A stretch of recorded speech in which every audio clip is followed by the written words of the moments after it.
আসসালামু আলাইকুম। আমি মোহাম্মদ বেলাল হোসাইন। আজকে আমরা রনি পারভেজ ট্রিপলি জব সলিউশন বইয়ের এসি সার্কিটের 151 নম্বর ম্যাথ থেকে আলোচনা শুরু করব। এই হচ্ছে 151 নম্বর ম্যাথ।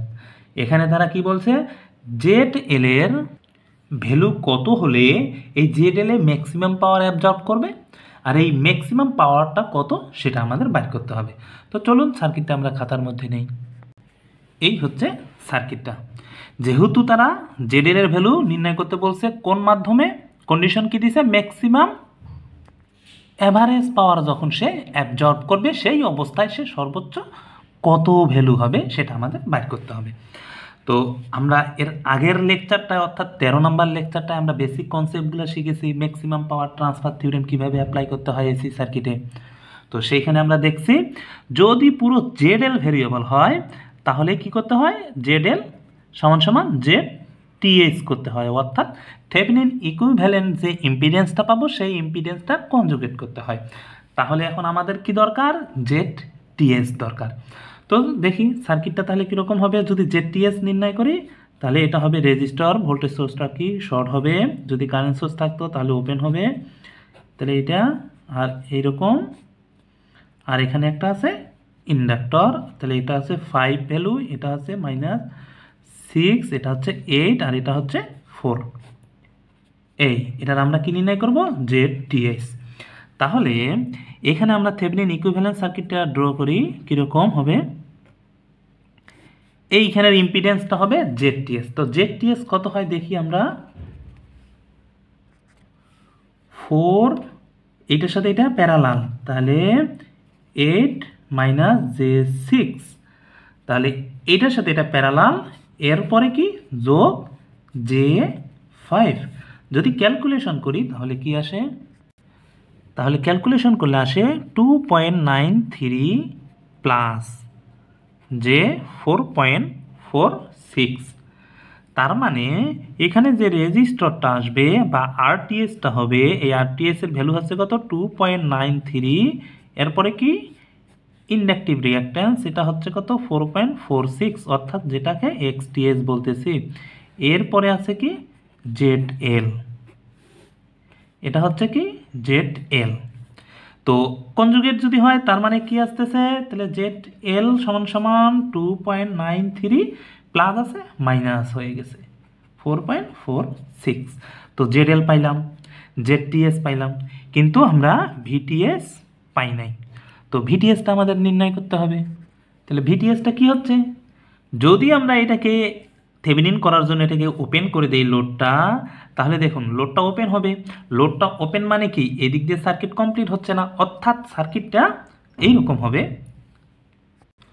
অর্থাৎ যদি আমরা লোডটাকে ওপেন করে দেই, এই লোডটাকে ওপেন করে দিলে সার্কিটটা এরকম হয়, যা ইতিপূর্বে আমরা থেভেনিন নিয়মে জেনেছি। তো সেইখান থেকে দেখুন এটা তো এই সার্কিটটা ক্লোজ না, সার্কিটটা ক্লোজ না মানে কি, এখানে ড্রপ শূন্য। তো এখানে যদি ড্রপ শূন্য হয় তাহলে এটা সিরিজ সার্কিট। তো এখানে যদি 10 ভোল্ট হয়, তো সিরিজ সার্কিট যদি হয় তাহলে ভোল্টেজ ডিভাইডিং রুল ইউজ করি। তার মানে আমাদের ভিটিএসটা এরকম হবে, টোটাল ভোল্টেজ গুণন যা ড্রপ নির্ণয় করব। দেখুন ভিটিএস কোথাকার, অর্থাৎ যে লোডটা থাকবে লোডটার সাপেক্ষে যে ড্রপটা হবে সেইটা। তাহলে এইখান থেকে এইখানে যে ড্রপটা হবে সেই ড্রপটা হবে ভিটিএস। তো দেখুন এটার প্রান্ত, এটা যেহেতু কোনো কারেন্ট প্রবাহিত হবে না, অর্থাৎ কারেন্টের পাথ ক্লোজ না, তার মানে এটা শূন্য। তার মানে এইখান থেকে এইখানে যে ড্রপটা হবে সেই ড্রপটা হবে কি ভিটিএস। তো এইখানের ড্রপ যদি নির্ণয় করতে চাই তাহলে এখানে কারেন্ট লাগবে। তাহলে যদি আমরা কারেন্ট নির্ণয় না করে সরাসরি ভোল্টেজ ডিভাইডিং রুল ইউজ করি তাহলে এই প্যারামিটারটা ড্রপ আমরা নির্ণয় করব। তাহলে দেখুন মোট ভোল্টেজ গুণন যার ড্রপ নির্ণয় করব সেটার, অর্থাৎ ইম্পিডেন্স J6 ভাগ যতগুলা ওহমিক রেজিস্টর আছে সবগুলার যোগফল রিঅ্যাকট্যান্স সহ। তাহলে 4 + 8 - j6, তাহলে এটা সমান সমান আসে কত, এটা আসে 7.45 - 10.3 ভোল্ট। তাহলে আমরা ভিটিএস পাচ্ছি। ভিটিএস কত পাইলাম, তো দেখুন আমরা তো একটা উত্তর এইখানেই বাইর করছি, জেডএল একটা তো বাইর করছিলাম, তো এখন আর একটা উত্তর কি, তারা এই জেডএল এর কত ম্যাক্সিমাম পাওয়ার হবে সেটা নির্ণয় করতে বলছে। তো এখানে আমি জেডএল তো পাইলাম, দেখুন জেডেল এই ভ্যালুটা পাইছি কত 2.93 মাইনাস 4.46 আর এটা জে, এটা জেডেল পাইছি। তো এখন যদি আমরা এখানের কারেন্টটা নির্ণয় করতে পারি, তো লোডের মধ্যে অর্থাৎ জেডেল এর মধ্যে তাহলে এই যে যে রেজিস্টরটা আছে সেটা যদি আই স্কোয়ার আর করে দেই, তাহলে এই যে লোডের মধ্যে ম্যাক্সিমাম পাওয়ারটা যেটা নির্ণয় করতে বলছে সেটা পাবো। অবশ্যই লোডের মধ্যে পাওয়ার ম্যাক্সিমাম বের করে দেখাতে হবে। তাহলে পি ম্যাক্স সমান সমান আমরা কি জানি আই স্কোয়ার আর এল অর্থাৎ লোডের রেজিস্টর কত 2.93। তো দেখি আই স্কোয়ার গুণন 2.93। এখন এখানে প্রশ্ন হচ্ছে এই যে আইটা আরএমএসে নিতে হবে, তো এইখানে যে ভোল্টেজ সোর্সটা এই ভোল্টেজ সোর্সটা কি আরএমএসে দেয়া? যদি এটা আরএমএসে দেয়া হয় তাহলে এই ভ্যালুটাও আরএমএসেই হবে। যদি এটা ম্যাক্সিমাম দেওয়া হয় তাহলে এই ভোল্টেজ ভ্যালুটাও ম্যাক্সিমামও থাকবে। তার মানে সেটাকে অবশ্যই আমাকে আরএমএস নিতে হবে, কারণ হচ্ছে কি পাওয়ার নির্ণয় করতে হয় সবসময় কারেন্টকে আরএমএসে অথবা ভোল্টেজকে আরএমএসে নিয়ে। তো আমরা এই কারেন্টকে ভোল্টেজে নিয়ে আসি, সরি তার সূত্রে নিয়ে আসি, অর্থাৎ ভি ভাগ জেড করি। তাহলে এটা কি ভি আর এটা হচ্ছে জেড, তাহলে এটার কি আই স্কোয়ার গুণন এই আর এল। এখন কথা হচ্ছে যে যেহেতু এখানে বইয়ের মধ্যে তারা ওই ভোল্টেজ সোর্সটাকে ম্যাক্সিমাম ধরছে, তাহলে আমরাও ম্যাক্সিমাম ধরে করি। যদি কিছু দেয়া না থাকে তাহলে আপনি আরএমএসও ধরতে পারেন, ম্যাক্সিমামও ধরতে পারেন। তবে সাপ্লাইগুলো যদি সচরাচর এরকম অ্যাঙ্গেল দিয়ে থাকে, অর্থাৎ ধরেন 50 এরকম কোণ দেয়া আছে কিছু একটা, তখন আপনি সবসময় সেটাকে ম্যাক্সিমাম ধরে করার চেষ্টা করবেন। তাহলে এখন দেখি এটাকে আমার কি করতে হবে ম্যাক্সিমামে নিয়ে আসবে। এই ভ্যালুটা কি টিএস, দেখুন এটা সাপ্লাই ভোল্টেজ টিএস। তো এটাকে আমার আরএমএসে নিতে হবে, তাহলে এই টিএসকে কি করতে হবে √2 দিতে হবে। √2 দিয়ে ভাগ দিলে এটা আরএমএস হইল গুণন জেড স্কোয়ার, এটার স্কোয়ার, তাহলে এটার স্কোয়ারে কেটে গেল, তাহলে থাকে গুণন আরএল, অর্থাৎ V T H square to Z L square, আর এখানে কি আর এল। তো এখন দেখি তাহলে এখানে কি ভিটিএস এর ভ্যালু আমার জানা আছে, পরে বসাই, তাহলে দিলাম ভিটিএস স্কোয়ার আর এটা হচ্ছে কত 2 গুণন জেড এল এর ক্ষেত্রে দেখি জেড এল স্কোয়ার, সরি এখানে জেড এল হবে না, এটা জেড টি অর্থাৎ টোটাল, কারণ হচ্ছে কি আমরা কারেন্ট নির্ণয় করছি অর্থাৎ এইখানের কারেন্টটা নির্ণয় করছি। তাহলে টোটাল ভোল্টেজ টোটাল ইম্পিডেন্স, তাহলে টোটাল ভোল্টেজ টোটাল ইম্পিডেন্স, এটা হচ্ছে টোটাল ইম্পিডেন্স, তাহলে এটা টোটাল ইম্পিডেন্স। তো এটা যদি টোটাল ইম্পিডেন্স হয় তাহলে টোটাল ইম্পিডেন্স দেখি কত আরটিএস, আর এটা হচ্ছে এক্স প্লাস এক্স আর এটা হচ্ছে মাইনাস, তাহলে মাইনাসে এটা কেটে যাবে বাদ, তার মানে রেজিস্টর দুইটা থাকবে, অর্থাৎ এটার রেজিস্টরটা, তাহলে 2 গুণন 2.93 এই স্কোয়ার গুণন 2.93।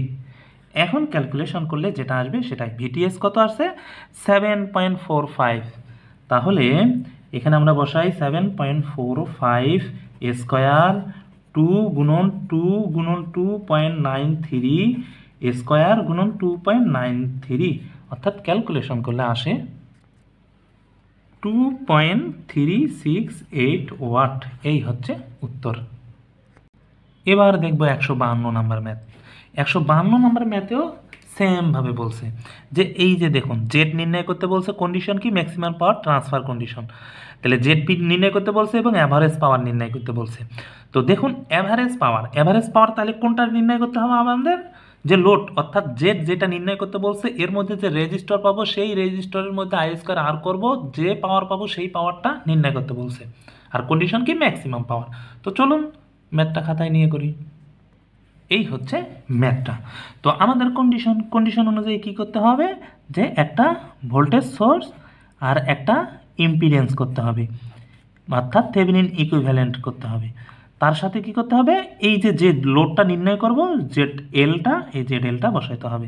তার মানে এটা কি জেড এল অর্থাৎ এইটা, আর এখানে হবে কি জেড টিএস আর এখানে হবে ভিটিএস। তো এখন আমাদের দরকার কি জেড টিএস। তো জেড টিএস এটা থেকে যদি নির্ণয় করি তাহলে কীরকম হবে দেখুন, ভোল্টেজ সোর্স শর্ট এবং ভোল্টেজ সোর্স থাকলে শর্ট এবং কারেন্ট সোর্স থাকলে ওপেন। তাহলে সার্কিটটা কীরকম আসতেছে, এইখান থেকে তো এটা নির্ণয় করব। তাহলে আর এই দিকে আছে ইন্ডাক্টর, এটার ভ্যালু হচ্ছে কত 1001K, আর এটা হচ্ছে কত হেনরিতে দেওয়া আছে। তার মানে এটাকে আমার রেজিস্টরে আনতে হবে। তাহলে রেজিস্টর একেবারে যদি নিয়ে আসি, তার মানে ইন্ডাকটিভ রিঅ্যাক্ট্যান্স করতে হবে, অর্থাৎ XL এর ভ্যালু নিয়ে আসতে হবে। তো XL সমান সমান কি 25FL। এখানে ফ্রিকোয়েন্সি দেয়া নাই, তাহলে আমরা ফ্রিকোয়েন্সি ধরে নিলাম F সমান সমান 50। যদি দেয়া না থাকে তাহলে ধরে নিতে হবে যে কোনো একটা। তো তাহলে এটা ক্যালকুলেশন করি, 2 গুণন 3.14 গুণন 50 গুণন এল হচ্ছে কত 2, অর্থাৎ ক্যালকুলেশন করলে এটা আসে। যেহেতু ইন্ডাক্টর এর আগে দিলাম কি জে, তাহলে আমার জেড টিএস হচ্ছে কত 1000-এর সাথে প্যারালাল হচ্ছে যে 628.32, অর্থাৎ ক্যালকুলেশন করলে আসে। এই হচ্ছে জেডটিএস, আমরা এটা পাইলাম। তাহলে জেডটিএস এর ভ্যালু আমরা পাইলাম। তাহলে জেডএল কি হবে, জাস্ট হচ্ছে এই প্লাসের জায়গায় মাইনাস, অর্থাৎ 283 মাইনাস যে 450.47। তাহলে আমাদের একটা উত্তর শেষ। এখন কি নির্ণয় করতে বলছে, এই জেডএল এ ম্যাক্সিমাম পাওয়ার কত বা অ্যাভারেজ পাওয়ারটা কত সেটা নির্ণয় করতে হবে। তাহলে এটার মধ্যে কি আছে, আর আছে, আর মাইনাস যে 450 আছে। তো I²R মানে কি এই যে এইখানের মধ্যে যে পাওয়ারটা, সেই পাওয়ারটা কি অ্যাভারেজ পাওয়ার। তো এখন আমরা কি করব, I²RL দিব। তাহলে সমান সমান কি, এটা পি ম্যাক্স। তো আই হচ্ছে কি এর মধ্যে প্রবাহিত কারেন্টটা কত, সেই কারেন্টটা লাগবে। তাহলে এর মধ্যে কারেন্ট যদি নির্ণয় করতে হয়, তাহলে আমার কি টোটাল ভোল্টেজ, টোটাল ইম্পিডেন্স। তাহলে টোটাল ভোল্টেজ কি ভিটিএস এই সার্কিটে দেখুন, এবং টোটাল ইম্পিডেন্স কত জেডটি, অর্থাৎ জেডটি, সেটার ওপর কি স্কোয়ার, যেহেতু স্কোয়ার গুণন কি আরএল। এখন কথা হচ্ছে এই যে কারেন্টটা ধরছি, এই কারেন্টটা কি আমি আরএমএস ধরছি না ম্যাক্সিমাম ধরছি। যদি ম্যাক্সিমাম ধরি তাহলে সেটাকে আরএমএসে নিতে হবে। তো এখন দেখি, এইখানে তো আমরা ভিটিএস নির্ণয় করি নাই, তো ভিটিএস আমরা নির্ণয় করি। যেমন ধরুন আমি সহজভাবে বলে দিচ্ছি যে এইটা যখন ওপেন থাকতেছে, অর্থাৎ এইটা একটা প্যারালাল শাখা, এটা একটা প্যারালাল শাখা। তো এই কারেন্টটা এটার মধ্যে যে ভোল্টেজটা ড্রপটা হবে, এইটার মধ্যে যে ড্রপটা হবে একই হবে, যেহেতু তারা প্যারালালে থাকতেছে। তো আমরা এখন যে কোনো একটার শাখা কারেন্ট নির্ণয় করে সেটার সাথে ড্রপ নির্ণয় করলেই সেটা হবে ভিটিএস। তো এখান থেকে ধরেন ভিটিএস পাইলাম। এই ভিটিএসটা যেহেতু এটা ম্যাক্সিমাম, তার মানে ভিটিএসটাও কী হবে ম্যাক্সিমাম। আর যেহেতু এটা ম্যাক্সিমাম, তার মানে সেটাকে আরএমএস করতে হবে। যেহেতু আরএমএস করতে হবে, সেহেতু কী করতে হবে, এইটাকে √2 দিয়ে গুণ দিতে হবে, ভাগ দিতে হবে। এই অংশটাকে √2 দিয়ে ভাগ দিলাম। তাহলে এটার সাথে এটা কাটা, আর এটা হচ্ছে কি ভিটিএস স্কোয়ার 2ZT স্কোয়ার গুণন কি আরএল। Simple system. তো এখন ভিটিএস এর ভ্যালু আমরা পাচ্ছি, ক্যালকুলেশন করলে আমরা ভ্যালু পাবো এরকম, পাবো কত 2127.29, এর উপর কি স্কোয়ার, এটা তো ভি ম্যাক্সিমাম, এটাকে তো কি করলাম আরএমএস করলাম, তাহলে এখানে থাকছে 2। এবার জেডএল, তো জেডটির মধ্যে কি কি আছে, এইটা আছে আর এটা আছে, তাহলে কত 283 প্লাস যে 450.47 প্লাস 283 মাইনাস যে 450.47।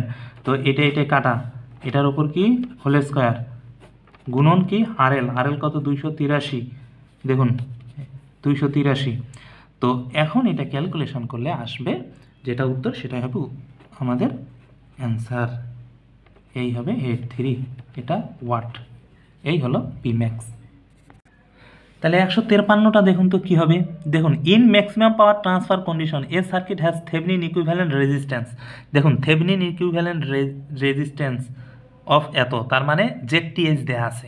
তো what is value of load resistance, তাহলে লোডের ইম্পিডেন্স কী হবে, তাহলে কনজুগেট, অর্থাৎ এই যে 8 প্লাস J4 আছে, খালি মাইনাস J4 হবে, তাহলে মাইনাস কোনটা, এইটা, অর্থাৎ সি হবে সঠিক উত্তর। এই ছিল আমাদের আজকের লেকচার।